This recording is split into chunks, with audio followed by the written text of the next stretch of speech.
Assalamualaikum, salam sejahtera tuan-tuan dan puan. Baik, topik kali ni agak hangat sikit lah. Isu berkenaan dengan kes baru-baru ni. Pihak kerajaan negeri potong cantas pokok-pokok durian, musang king dan pokok-pokok yang spesies lain diraup. Adakah kita perlu sokong ataupun tak? Jadi saya nak uraikan dari sudut alam sekitar selepas ini.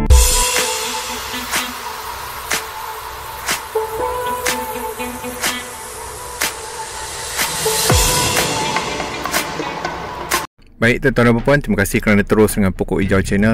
Okey, bila kita lihat video ni, ada yang marah, ada yang sokong, ada yang marah kerajaan negeri, ada yang marah pekebun dan juga ahli politik seperti dalam video ni. Jadi kita sebagai rakyat, kita kena tahu isu ni nampak straightforward.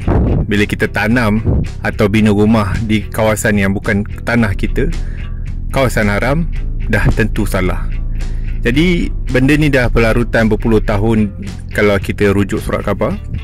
Jadi saya nak ulas dari sudut alam sekitar. Kita ni patut sokong atau tak sokong kerajaan potong pokok durian tu dan ambil balik tanah dan jadikan balik hutan simpan atau hutan kerajaan negeri yang bukan apa saja statusnya, jadi hutan balik, bukan kebun durian. Adakah kebun durian cukup untuk hutan tu dan kita boleh biar je pokok durian jadi sebagai hutan? Jadi sebenarnya isu ni taklah terlalu panas, tetapi bila orang politik sudah masuk campur, jadi kecoh lah dan jadi agak tak tentu arah. Jadi saya akan ulas dari sudut alam sekitar. Kita patut sokong atau tak sokong kerajaan negeri potong pokok durian yang dah ditanam oleh pekebun-pekebun yang dikatakan menceroboh tanah milik kerajaan negeri ini. Okey, video seterusnya ini adalah berkenaan kepentingan hutan kepada alam sekitar. Okey, hutan ni bukan kebun durian, hutan sebenar, hutan yang tropika ada di Malaysia ni fungsinya amat besar. Pertama, dalam English kita panggil carbon sink seperti dalam video ni. Carbon sink tu adalah, maksud dalam bahasa Melayu adalah menyerap karbon. Kita dalam udara ni kita ada gas karbon. Gas karbon ini dihasilkan oleh apa-apa mendapan dan juga hidupan di dalam dunia, dan karbon ni perlu diserap oleh pokok-pokok. Ada pokok-pokok adalah satu makhluk yang Tuhan cipta yang boleh menyerap dengan sangat cekap. Bila hutan dipotong macam dalam video ni, siapa yang akan serap? Tak ada. Itu tak termasuk karbon yang di dalam tanah. Jadi inilah kepentingan karbon.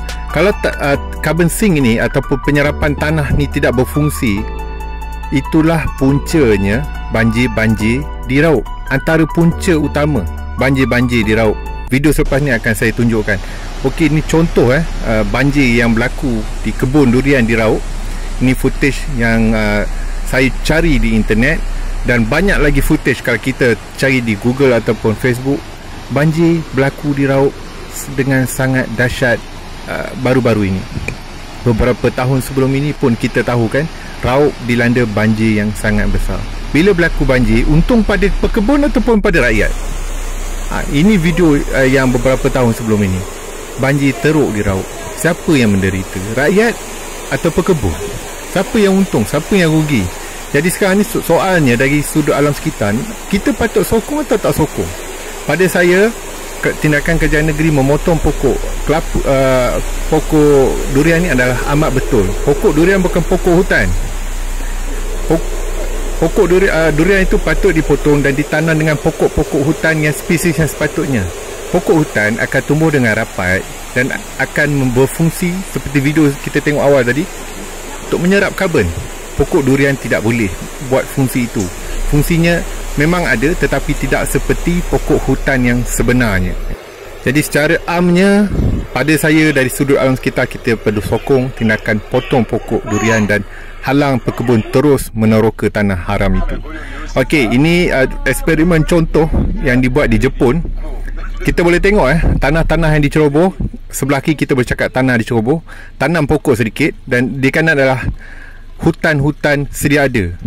Tuan-tuan dan puan-puan boleh tengok, dengan jumlah hujan air yang kita boleh andaikan hujan yang sama, Besen sebelah kiri yang dah digondolkan, kita boleh cakap lah ada satu pokok durian kat situ, akan mengeluarkan lebih banyak air ke tempat lain.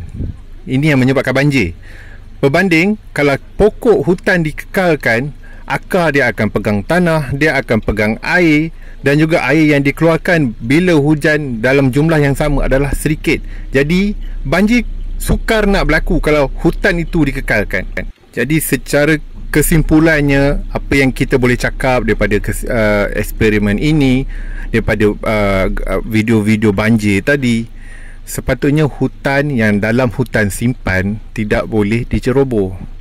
Dan tanah-tanah itu juga jadi sumber rezeki untuk orang asli, orang asal. Jadi kita yang bukan orang asli, jangan ganggu tempat mereka cari makanan.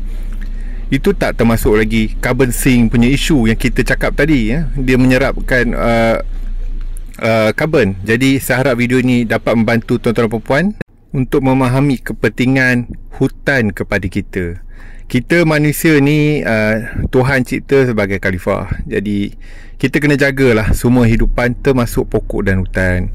Walaupun ramai yang minat durian, tetapi kalau nak tanam pokok durian, tanamlah di tempat yang telah digazetkan, yang dibenarkan. Bukan tanam di tanah-tanah haram dan menyebabkan banjir dan orang lain yang menerima akibatnya. Video ni bukan bersifat politik. Saya tak nak cakap pasal politik. Kita cakap pasal alam sekitar, dan kita cakap pasal kebun dan juga pasal tanaman. Dan saya harap tuan-tuan dan puan-puan memahami kepentingan ekologi hutan ke atas manusia. Kita tak nak cakap pasal rasis, ini Cina, ini Melayu, ini India. Setiap orang, setiap individu, kalau dia buat salah, itu salah individu, bukan salah kaum. Kita di Malaysia, kita ni rakyat yang berbelah bangsa. Kita tak elok cakap sesuatu yang bersifat perkauman. Dan saya harap rakyat semua fahamlah kenapa tindakan kerajaan negeri memotong pokok durian ni betul atau salah. Pada saya betul.